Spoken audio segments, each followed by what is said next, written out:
وسوسہ تو ایک طرف رہ گیا، اگر وہاں شیطان بھی آئے تو ٹک نہیں سکتا، تو بھاگ جاتا ہے، وہ تو بھاگ جاتا ہے، شیطان بھاگ جاتا ہے۔ حضرت سیدنا غوث اعظم رضی اللہ تعالیٰ عنہ کے پاس آیا تھا، شیطان حضور غوث پاک کے پاس آیا تھا، آتا ہے پر اللہ والوں کے پاس ٹکتا نہیں، آ جاتا ہے ٹکتا نہیں۔ حضور غوث اعظم رضی اللہ تعالیٰ عنہ نے 40 سال اللہ کی عبادت کی، 40 سال۔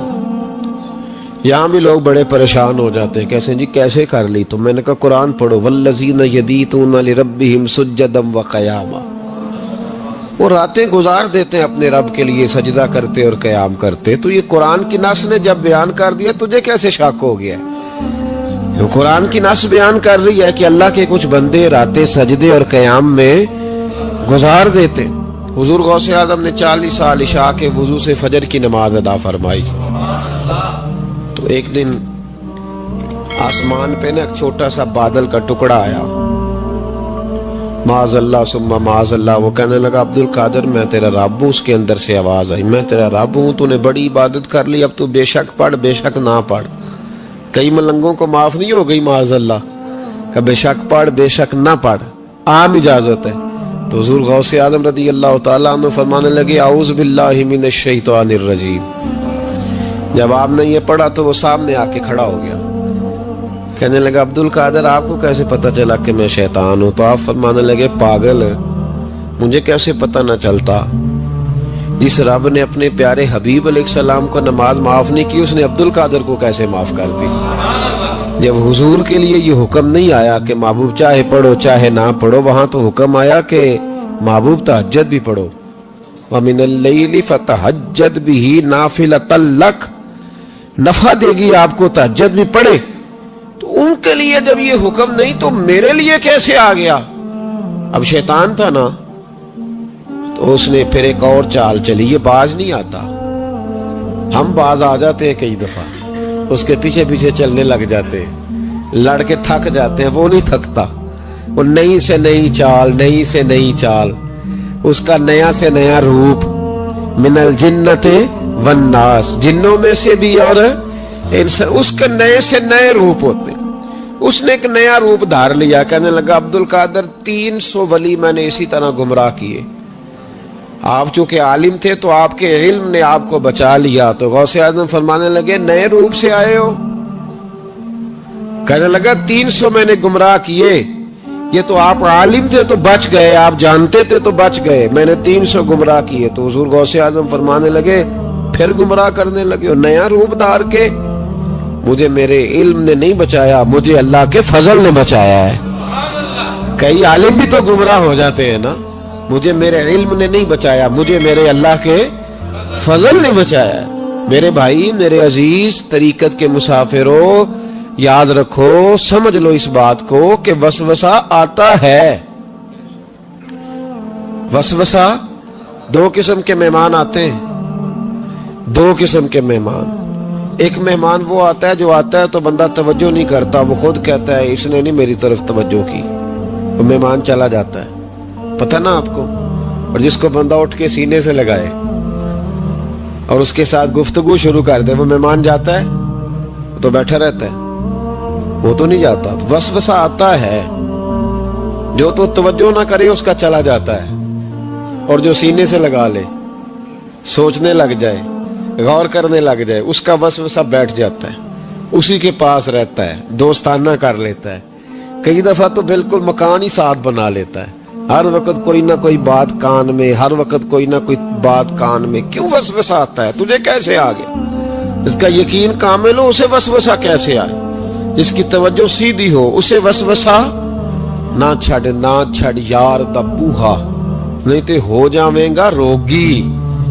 جیڑی بکری اجڑوں وچھڑی او بگیاڑا جوگی۔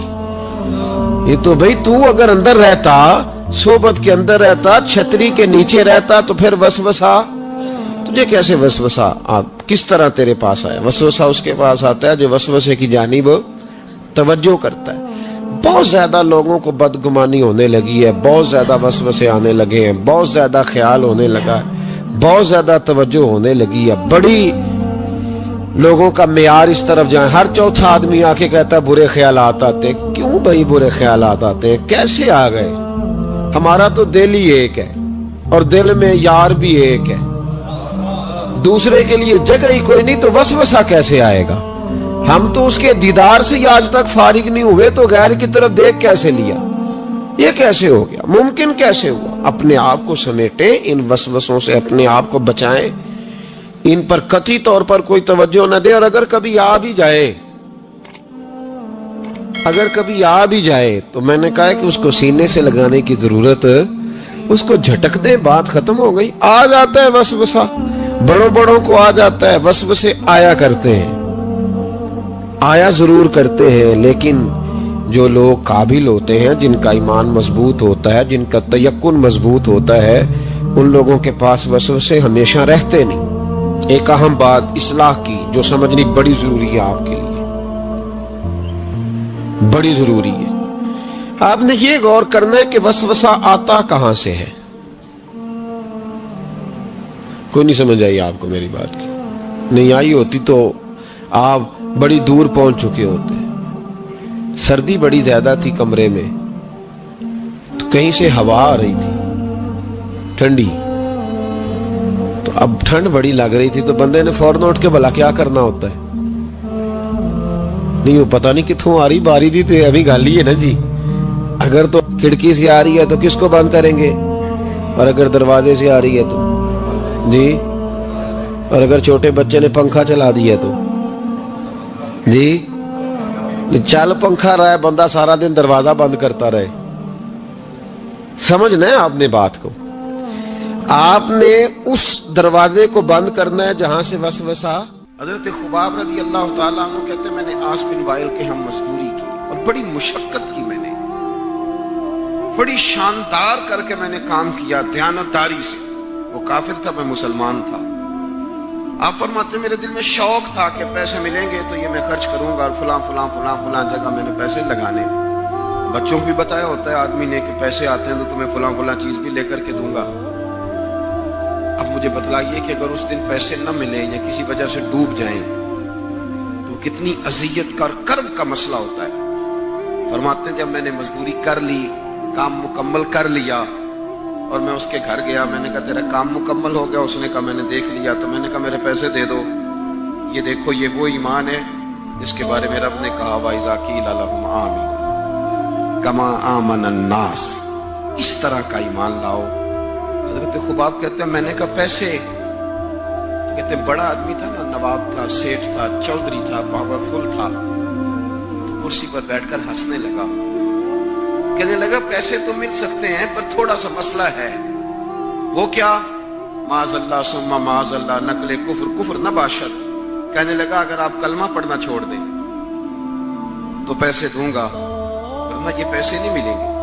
ہم یہ کہہ تو دیتے ہیں کہ صحابہ نے سب کچھ لٹایا, لیکن ذرا اپنے پر اور میرے اوپر اس بات کو لاگو کیجئے گا کہ آپ نے محنت کی ہو, کمر دکھتی ہو, ہاتھوں میں چھالے ہوں, اور پھر وہ رقم جس کی بڑی ضرورت ہو وہ روک دی جائے. تو یہ دعوے کرنا, نعرے لگانا کام تو آسان ہے, لیکن اس جگہ اپنے آپ کو کھڑا کریں.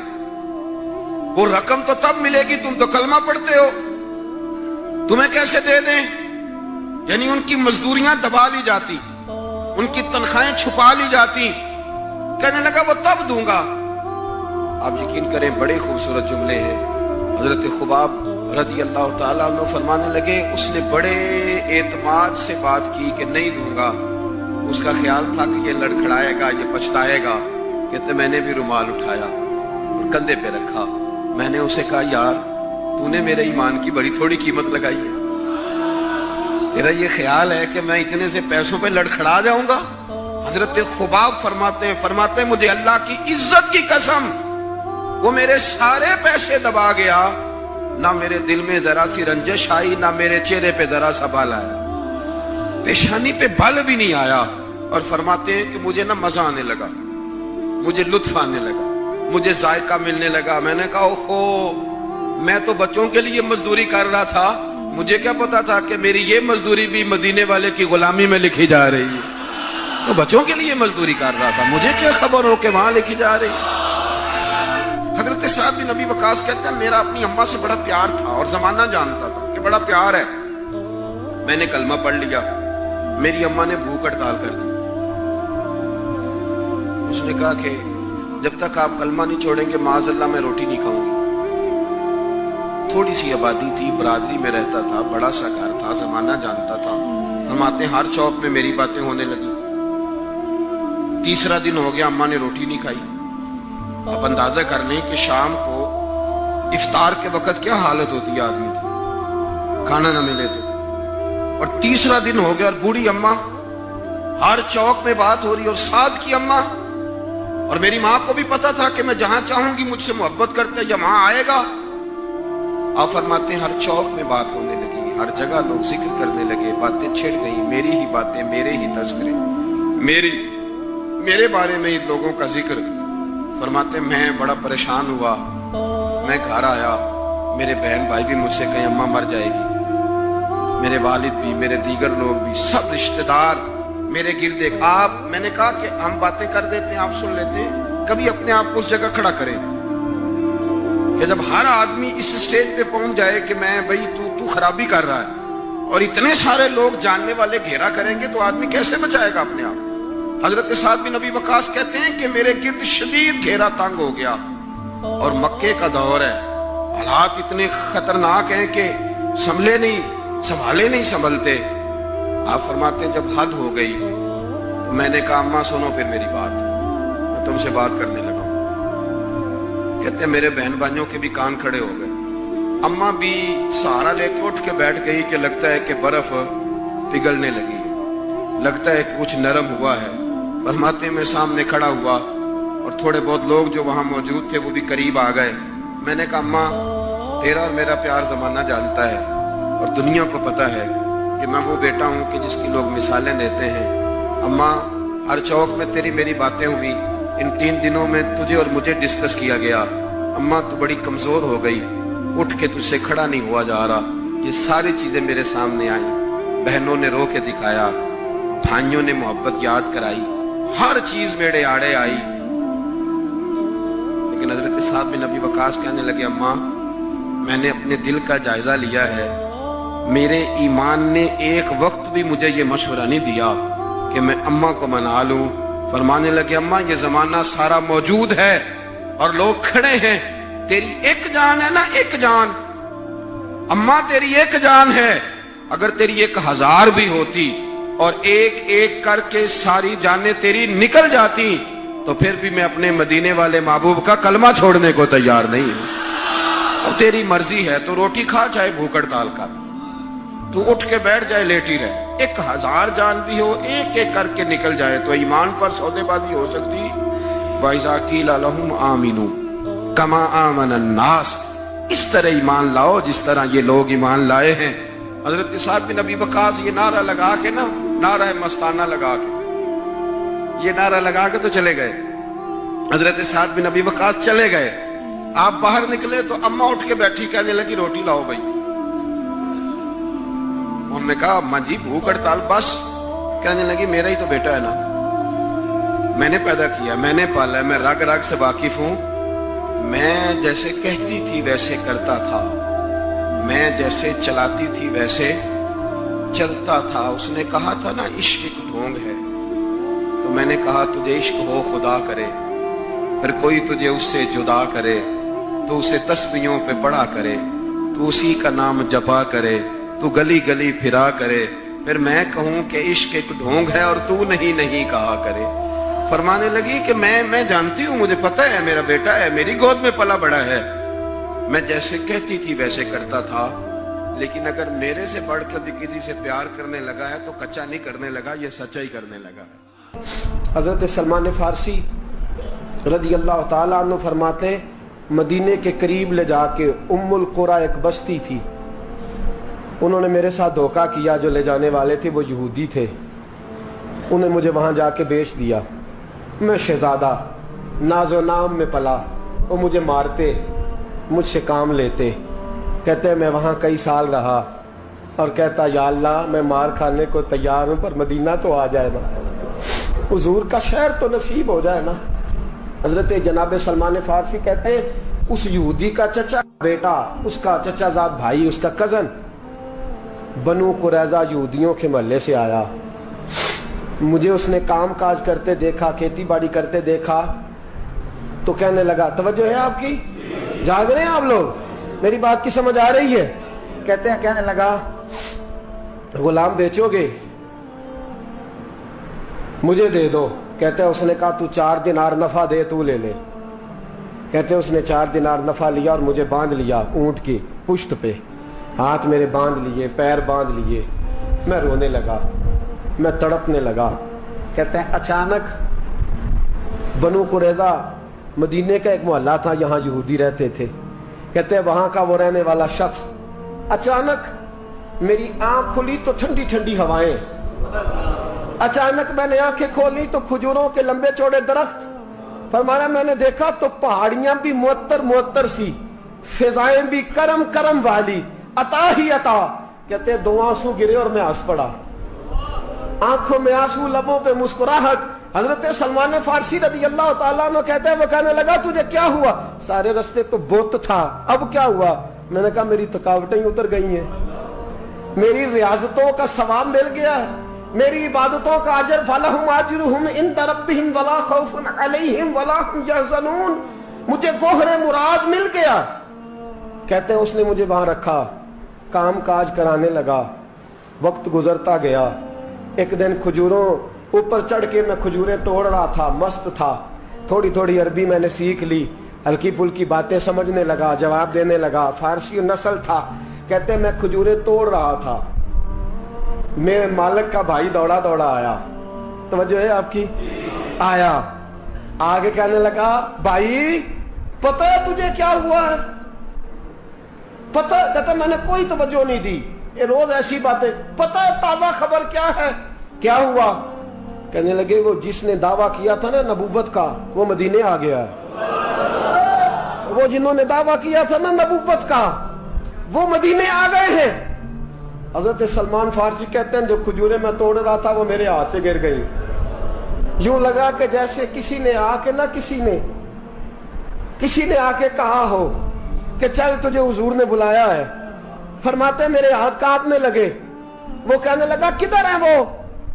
کہنے لگا وہ وادی قبا ہے نا، آج بھی جا کے کوئی دیکھے قبا کا ماحول، آج بھی جا کے کوئی دیکھے قبا کا ماحول، طلع البدر علینا کی صدا آتی ہے، طلع البدر علینا کی صدا، کہ ہم ہیں بچیاں نجار کے، وہ ننھی بچیاں جو بیٹھ کر وہاں دف بجاتی تھی، رسول پاک کی جانب اشارے کر کے گاتی تھی کہ ہم ہیں بچیاں نجار کے عالی گھرانے کی، خوشی ہے آمنہ کے لال کے تشریف لانے کی، ہم ہیں بچیاں نجار کے عالی گھرانے کی، خوشی ہے آمنہ کے لال کے تشریف لانے کی۔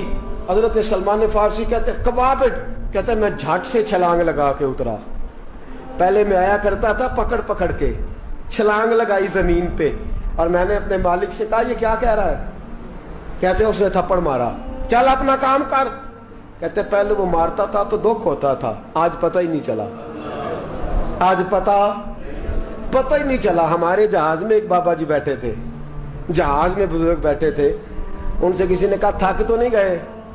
کہنے لگے میری 11ویں حاضری ہے، تھک بڑا گیا ہوں، پر جب گنبد پہ نظر پڑتی ہے تھکاوٹیں اتر جاتی ہیں، کوئی تھکاوٹ نہیں رہتی۔ حضرت سلمان فارسی کہتے ہیں اس نے مارا، کوئی پتہ نہیں چلا۔ میں انتظار کرنے لگا کہ ذرا دن جلدی نہیں ڈال جاتا، شام جلدی ہو۔ کہتے شام ہوئی، چھٹی ملی، کھجوریں پلو میں باندھ لی، اور قبا کی جانب خرامہ خرامہ جھکی ہوئی نظریں، کانپتے ہوئے میرے لب، اور میں جب پہنچا کہتے ہیں کھجور کے درخت کے نیچے حضور بیٹھے ہیں، بائیں جانب چراغ جل رہا ہے اور دائیں جانب سیدنا صدیق اکبر بیٹھے ہیں۔ فرماتے میں پہنچا، پہلی نظر حضور کے چہرے پہ، جھکی ہوئی نظریں، نور سے زیادہ روشنی یہاں سے چھن رہی ہے، فرماتے ہیں لگتا ہے چاند بھی شرما شرما کے پیچھے ہٹ رہا ہے.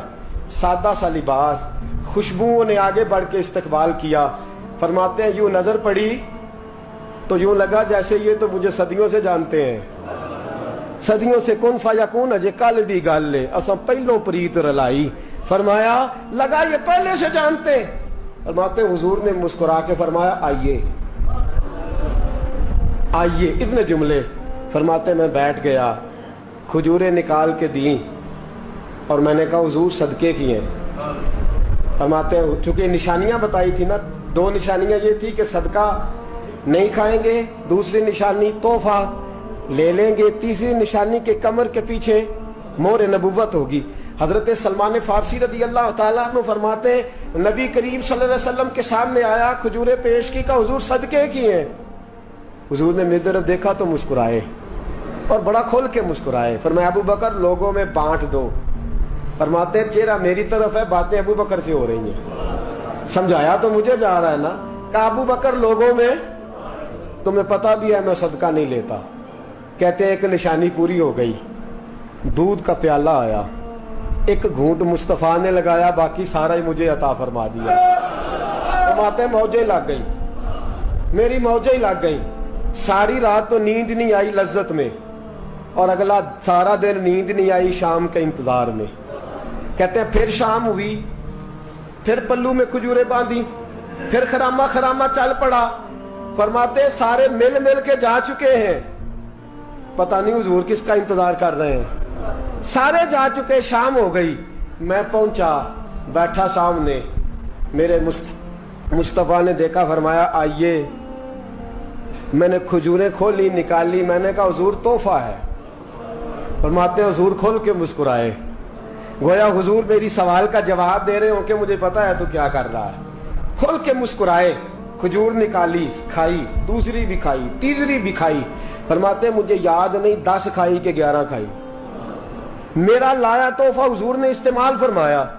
فرماتے ہیں میرا جی نہ کرے آنے کو, دل نہ کرے, لیکن مجبوری تھی, غلام تھا, لوٹ آیا واپس. اگلے دن حضور آ گئے جہاں آج مسجد نبوی ہے, جہاں آج مسجد نبوی ہے, جنت البقیع جہاں قبرستان ہے, وہاں حضور بیٹھے. فرماتے ہیں میں شام کو چلا تو دل میں خیال آیا مہر نبوت کیسے دیکھوں گا. 2 نشانیاں تو پوری ہو گئی, تیسری کیا ہے, سارے بولے. فرماتے ہیں وہ ہے 2 کندھوں کے درمیان, کیسے جرت کروں گا کہ حضور دکھائیں, کیسے کہوں گا کہ سونیا مور دیکھنی ہے. کہتے ہیں پھر دعائیں کرنے لگا دل ہی دل میں, یا اللہ ہوا چلا دے, دل ہی دل میں نا ہوا چلا دے مولا, اور حضور کی قمیض مبارک کٹ جائے, میں مور دیکھ لوں. کبھی دل میں خیال آیا کوئی صحابی آ کے کہے حضور کمر کو ہاتھ لگانے کو دل کرتا ہے. کبھی خیال آیا کہ حضور خارش کرنے کے لیے ہی ذرا دستے مبارک پیچھے کریں, کوئی تو بات بنے. فرماتے ہیں سارے رستے میں منصوبہ بندی کرتے آیا, لیکن کیا خبر تھی مجھے کہ ساری باتیں تو مصطفیٰ کے پاس پہلے سے موجود ہوتی ہیں. فرماتے ہیں میں گیا, توجہ ہے ساتھیوں, کہتے میں گیا, حضور کے سامنے بیٹھنے لگا. حضور نے فرمایا سلمان پیچھے آ, یہ تیری جگہ نہیں, تو پیچھے آ. فرماتے ہیں میں وہاں سے اٹھا, پیچھے گیا. جیسے ہی میں پیچھے گیا حضور نے قمیض پکڑی, مہر نبوت اٹھائی, میں نے کھل کے دیکھا, کھل کے چوما, کھل کے پیار کیا. پھر حضور نے بازو تھاما, فرمایا بس بھی کر, بس بھی کر. فرمایا نبی کریم کے قدموں میں سر رکھا اور میں پھوٹ پھوٹ کے رویا. میں نے کہا سونیا میری حیات کا افسانہ پوچھنے والوں, کہیں کہیں سے یہ قصہ پڑھا نہ جائے گا. سونیا میں اصفہان سے چلا تو شام آیا, آقا میں شام سے چلا تو موصل پہنچا, موصل سے نصیبان آیا, وہاں سے میں تموریاں آیا. حضور پھر میں بکا, میں نے کسی کے جانوروں کو چارہ ڈالا, کسی کے گھر میں صفائی کری, کسی کے جوتے صاف کیے, کسی کے کپڑے دھوئے. بک بک کے آیا ہوں, بک بک کے پہنچا ہوں, مجھے جم کے قدم چومنے دے حضور, مجھے آج جی بھر کے زیارتیں کرنے دے. فرماتے حضور نے اٹھایا, اور جب میرے رسول نے میرا ماتھا چوما, حضور نے جب میری پیشانی پہ بوسہ دیا, تو فرماتے ہیں پھر میں نے پڑھا کلمہ لا الہ الا اللہ محمد رسول اللہ. صلی اللہ فرماتے ہیں پھر میں جانوں اور حضور لوگوں کی چیخیں نکل گئی، لوگ رو پڑے. ایک بزرگ اٹھے کہنے لگے عمر جب سے سلمان آیا ہے یتیم بچیوں نے کہنا شروع کر دیا ہے کوئی ہمیں یتیم نہ کہے. جب سے سلمان آیا ہے بھوکوں نے کہنا شروع کر دیا ہے کوئی ہمیں بھوکا نہ کہے. جب سے سلمان آیا ہے بے آسرا لوگوں نے کہنا شروع کر دیا ہے اب ہمارے پاس بہت بڑا آسرا ہے. جب سے سلمان آیا ہے بے گھروں کو گھر مل گئے ہیں. کہا وہ لاچار بیمار جن کے قریب کوئی نہیں جاتا تھا سلمان انہیں پاس بٹھا لیتا ہے. خدارا ہمارا گورنر نہ بدلیے گا. حضرت سلمان فارسی کھڑے ہو گئے کہنے لگے میں بوڑھا ہو گیا ہوں اب میرے اندر طاقتیں نہیں رہیں. خدارا کبھی ایسا ہوا ہے کوئی حکمران جائے تو لوگ روئیں؟ رو رو کے لوگوں نے کہا خدارا ہمارا گورنر نہ بدلا جائے. حضرت عثمان نے کہا مجھے معاف کر دو میں ایسے آدمی کا نام پیش کرتا ہوں جو مجھ سے بھی بہتر ہے. کون؟ کہا میں حضرت سعد بن ابی وقاص کا نام گورنر کے لیے پیش کرتا ہوں. حضرت اب وہ لوگ پتہ کیا کہنے لگے مدائن کے کہنے لگے جی بالکل ٹھیک ہے ہمیں وہ گورنر منظور ہے پر ہماری ایک شرط ہے ہم ان کی گورنری تب قبول کریں گے جب آپ مستقل رہائش مدائن میں رکھیں گے. ہم آپ کو یہاں رہنے نہیں دیں گے آپ کو وہیں رہنا پڑے گا. اتنی محبتیں اتنا پیار. حضرت سلمان نے کہا نہیں میں تو آخری وقت مصطفیٰ کے مدینے میں گزاروں گا میں تو حضور کے شہر مقدس میں اپنا وقت گزاروں گا میں نہیں جاؤں گا. وہ لوگ اتنا روئے کہ حضرت فاروق اعظم بھی رو پڑے. فرمایا اے سلمان آپ واپس چلے جائیں ان لوگوں کا خلوص آپ کی محبت سے بہت زیادہ ہے آپ جائیے. حضرت سلمان فارسی مدائن آ گئے. جناب سعد بن ابی وقاص رضی اللہ تعالیٰ عنہ گورنر بن گئے. 3 لوگوں کے ساتھ ہمیشہ تھا. حضرت ابو دردہ تو وصال کر گئے 3 لوگوں سے یارانہ رہا. ایک حضرت عبداللہ بن سلام سے ایک حضرت سعد بن ابی وقاص سے چونکہ وہ پاس تھے اور تیسرا اکثر ٹائم نکال کے مدینے جاتے تھے. کس لیے آئے ہو؟ کہا ایک تو روضہ رسول کی زیارت کرنے آیا ہوں اور دوسرا میں امام حسن سے ملنے آیا ہوں. ساری زندگی نبی پاک کے نواسوں کے پاس آتے بات کوئی نہ کرتے ذکر کوئی نہ کرتے. حضور کے شہزادوں کے پاس آتے امام حسن سے ہاتھ ملاتے امام حسن کا چہرہ دیکھتے رہتے آنسو بہاتے رہتے. کتنی دیر کھڑے رہتے امام حسن کی زیارت کرتے واپس چلے جاتے. جب بوڑھے ہو گئے زیادہ کمزوری آئی تو حضرت سعد بن ابی وقاص کو پیغام دیا. کہا کسی طریقے مدینے پیغام بھیجیے اور امام حسن سے کہیے میں آپ کے نانا کا نوکر ہوں طاقت نہیں رہی اب چل کے مدینے آ سکوں. عمر مجھے پابند کر گئے تھے کہ میں نے حضرت عثمان کا دور آ گیا کہ میں نے اب مدائن میں وقت گزارنا ہے. اگر ہو سکے تو آخری بار ایک بار مجھے آ کے مل تو جائیں. امام حسن آتے ہیں تو مجھے لگتا ہے جلوہ مصطفیٰ کی زیارت ہو گئی ہے. حضرت سعد بن ابی وقاص نے پیغام بھیجا. امام حسن وہاں سے چلے مدائن آئے. جیسے ہی امام حسن دروازے سے داخل ہوئے بوڑھے حضرت سلمان فارسی بوڑھے نکاحت اتنی ہے کہ اٹھا نہیں جاتا. امام حسن آئے تو حضرت سلمان فارسی نے رونا شروع کر دیا تڑپنا شروع کر دیا. اٹھنا چاہا تو بستر پہ گر گئے. امام حسن قریب آئے چارپائی پہ بیٹھے تو حضرت سیدنا سلمان فارسی رضی اللہ تعالیٰ عنہ کہنے لگے حضور میں بڑا پریشان ہوں میرے لیے دعا کرے. امام حسن کہنے لگے میں جوان ہوں آپ بوڑھے ہیں دعا آپ کو کرنی چاہیے. کہا نہیں آپ سے دعا اس لیے کر رہا ہوں کہ آپ کے نانا سے جو وعدے کیے تھے میں پورے نہیں کر سکا. آپ دعا کریں کہ میں حضور کی بارگاہ میں جاؤں تو مجھے شرمندگی نہ اٹھانی پڑے. حضرت سلمان فارسی رضی اللہ تعالیٰ عنہ سے امام حسن کہنے لگے وعدہ کیا کیا تھا کیا نہیں پورا کر سکے؟ عرض کی حضور نبی کریم نے فرمایا تھا اتنا مال پاس رکھنا جتنا مسافر کے پاس ہوتا ہے. یہ حضور نے مجھ سے کہا تھا میں وعدہ پورا نہیں کر سکا. دیکھیے میرے گھر میں کتنا مال ہے کتنا سرمایہ ہے. امام حسن کہتے ہیں میں نے مال دیکھا تو 1 مٹکا پانی پینے کا 2 پیالے پانی پینے کے 1 مشکیزہ 1 چٹائی وہ بھی ٹوٹی ہوئی. فرماتے ہیں میں نے کل مال کا حساب لگایا تو میں نے کہا حضور یہ تو 15 دینار سے زیادہ نہیں بنے گا، رو کیوں رہے ہیں؟ کہنے لگا امام حسن سے عجیب جملے ہیں، عجیب جملے ہیں۔ کہنے لگے طبقات ابن سعد میں، کہنے لگے اچھا اگر قیامت کے دن رسول پاک نے میری سرزنش فرمائی اور اگر نبی پاک صلی اللہ علیہ وسلم ناراض ہوئے تو اے سیدہ فاطمہ کے شہزادے آپ سفارش تو کریں گے نا میری، آپ میری سفارش تو کریں گے حضور کی بارگاہ میں؟ حضرت سعد بن نبی وقاص بھی آئے، رونا شروع ہو گئے، کہا ہاں مجھے امید ہے کہ آپ کی سرزنش نہیں ہوگی، آپ کو بغیر حساب کتاب جنت ملے گی۔ حضرت سلمان فارسی رضی اللہ تعالیٰ عنہ نے وصیت فرمائی، توجہ ہے آپ کی؟ لوگ کہتے ہیں تم نے آج یہ عشق کے ترانے ڈھونڈ لیے ہیں، پتہ نہیں کہاں سے لے آئے ہو۔ وصیت فرمائی امام حسن کو، کہنے لگے حضور میں پرانا نوکر ہوں، پرانا نوکر ہوں اور میں نے اپنی نوکری کرنے کی کوشش کی ہے، اب میں بچوں گا نہیں، اگر میں مر جاؤں تو میری خواہش ہے کہ سیدہ فاطمہ کا بیٹا میرا جنازہ پڑھائے، آج نہیں، یہ آج نہیں، بعد مرندے مکھڑا میرا ہو جاوے جے تازہ، سمجھ لینا محبوب میرے نے آن پڑھیا جنازہ۔ امام حسن نے جنازہ پڑھایا اور حضرت سعد بن نبی وقاص رضی اللہ تعالیٰ عنہ ان کے قریب گئے، کہنے لگے جاتے جاتے کو نصیحت ہی کر جائے، تو فرمایا 3 چیزوں کا خیال رکھنا، ایک روایت میں 4 ہیں، 3 کا خیال رکھنا، یا تو جہاد کے رستے میں انتقال کر جانا، یا جہاد کے رستے میں انتقال کر جانا، یا حج اور عمرے کے رستے میں مر جانا، یہ نہ ہو سکے تو قرآن سیکھتے سکھاتے دنیا سے رخصت ہو جانا۔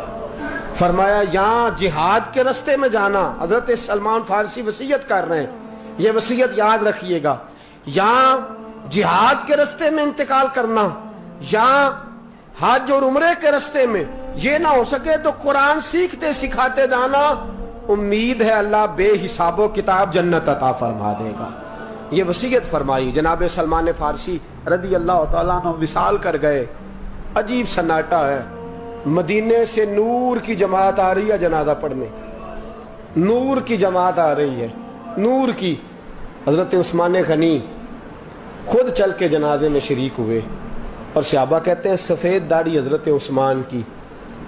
امام حسن کے پیچھے نماز جنازہ پڑھا اور پڑھ کے پھر ان کی میت کے قریب حضرت عثمان غنی گئے۔ پہلے تو صبر کا پہاڑ تھے، اور جب قریب گئے اور جا کر کے ماتھا چوما، اور پھر جب سیدنا عثمان غنی اٹھے تو مقدس داڑھی سے آنسو گرنے لگے، کہنے لگے سلمان میں نے اپنی آنکھوں سے مصطفیٰ کو تیرا ماتھا چومتے دیکھا ہے، سلمان میں نے اپنی آنکھوں سے حضور کو تجھ سے پیار کرتے دیکھا ہے۔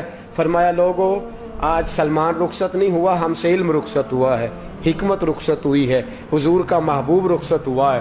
حضرت سلمان فارسی رضی اللہ تعالیٰ عنہ کا وصال کے بعد ایک دن وصال سے پہلے حضرت عبداللہ ابن سلام سے کہنے لگے جو ہم 2 دوستوں میں سے پہلے جائے گا واپس آ کے حال بتائے گا۔